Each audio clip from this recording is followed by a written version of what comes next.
متی کی انجیل چھٹا باب۔ خیرات کے بارے میں تعلیم۔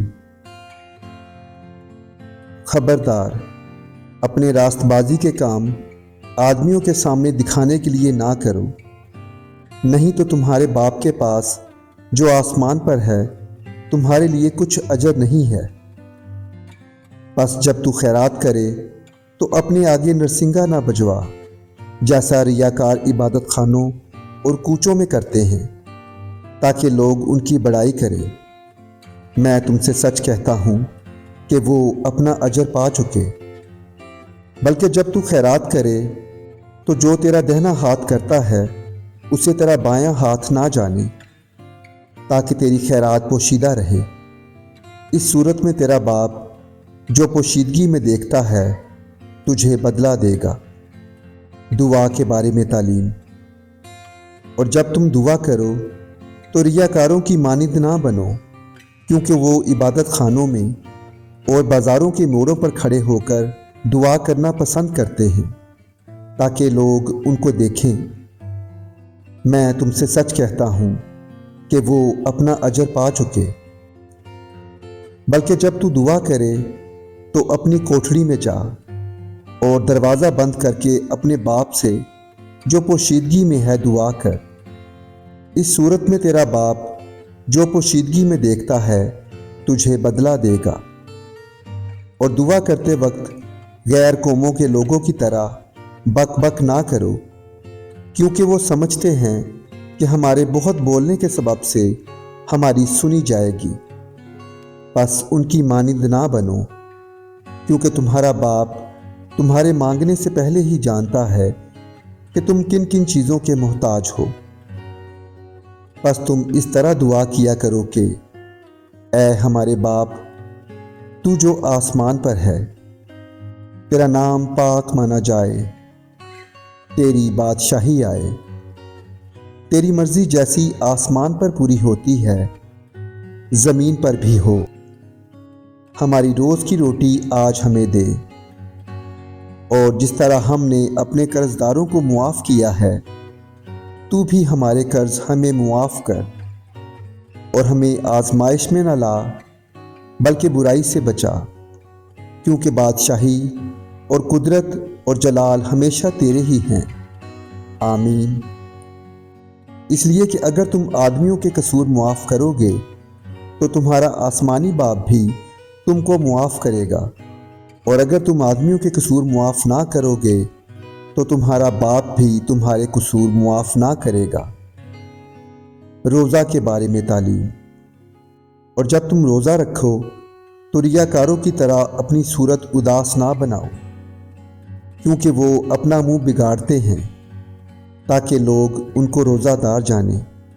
میں تم سے سچ کہتا ہوں کہ وہ اپنا اجر پا چکے۔ بلکہ جب تو روزہ رکھے تو اپنے سر میں تیل ڈال اور منہ دھو، تاکہ آدمی نہیں بلکہ تیرا باپ جو پوشیدگی میں ہے تجھے روزہ دار جانے۔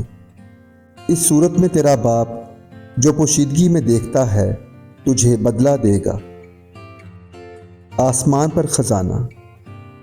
اپنے واسطے زمین پر مال جمع نہ کرو، جہاں کیڑا اور زنگ خراب کرتا ہے اور جہاں چور نقب لگاتے اور چراتے ہیں، بلکہ اپنے لیے آسمان پر مال جمع کرو، جہاں نہ کیڑا خراب کرتا ہے نہ زنگ، اور نہ وہاں چور نقب لگاتے اور چراتے ہیں، کیونکہ جہاں تیرا مال ہے وہیں تیرا دل بھی لگا رہے گا۔ بدن کا چراغ۔ بدن کا چراغ آنکھ ہے، پس اگر تیری آنکھ درست ہو تو تیرا سارا بدن روشن ہوگا، اور اگر تیری آنکھ خراب ہو تو تیرا سارا بدن تاریک ہوگا۔ پس اگر وہ روشنی جو تجھ میں ہے تاریکی ہو تو تاریکی کیسی بڑی ہوگی۔ خدا اور املاک۔ کوئی آدمی دو مالکوں کی خدمت نہیں کر سکتا، کیونکہ یا تو ایک سے عداوت رکھے گا اور دوسرے سے محبت، یا ایک سے ملا رہے گا اور دوسرے کو ناچیز جانے گا۔ تم خدا اور دولت دونوں کی خدمت نہیں کر سکتے۔ فکر مندی۔ اس لیے میں تم سے کہتا ہوں کہ اپنی جان کی فکر نہ کرنا کہ ہم کیا کھائیں گے یا کیا پئیں گے، اور نہ اپنے بدن کی کہ کیا پہنیں گے۔ کیا جان خوراک سے اور بدن پوشاک سے بڑھ کر نہیں؟ ہوا کے پرندوں کو دیکھو کہ نہ بوتے ہیں نہ کاٹتے، نہ کوٹھیوں میں جمع کرتے ہیں، تو بھی تمہارا آسمانی باپ ان کو کھلاتا ہے۔ کیا تم ان سے زیادہ قدر نہیں رکھتے؟ تم میں ایسا کون ہے جو فکر کر کے اپنی عمر میں ایک گھڑی بھی بڑھا سکے؟ اور پوشاک کے لیے کیوں فکر کرتے ہو؟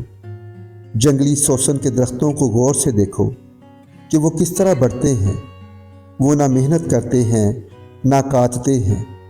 تو بھی میں تم سے کہتا ہوں کہ سلیمان بھی باوجود اپنی ساری شان و شوکت کے ان میں سے کسی کی مانند ملبس نہ تھا۔ بس جب خدا میدان کی گھاس کو، جو آج ہے اور کل تنور میں جھونکی جائے گی، ایسی پوشاک پہناتا ہے تو اے کم اعتقادو، تم کو کیوں نہ پہنائے گا؟ اس لیے فکر مند ہو کر یہ نہ کہو کہ ہم کیا کھائیں گے یا کیا پئیں گے یا کیا پہنیں گے، کیونکہ ان سب چیزوں کی تلاش میں غیر قومیں رہتی ہیں، اور تمہارا آسمانی باپ جانتا ہے کہ تم ان سب چیزوں کے محتاج ہو۔ بلکہ تم پہلے اس کی بادشاہی اور اس کی راست بازی کی تلاش کرو، تو یہ سب چیزیں بھی تم کو مل جائیں گی۔ بس کل کے لیے فکر نہ کرو، کیونکہ کل کا دن اپنے لیے آپ فکر کر لے گا۔ آج کے لیے آج ہی کا دکھ کافی ہے۔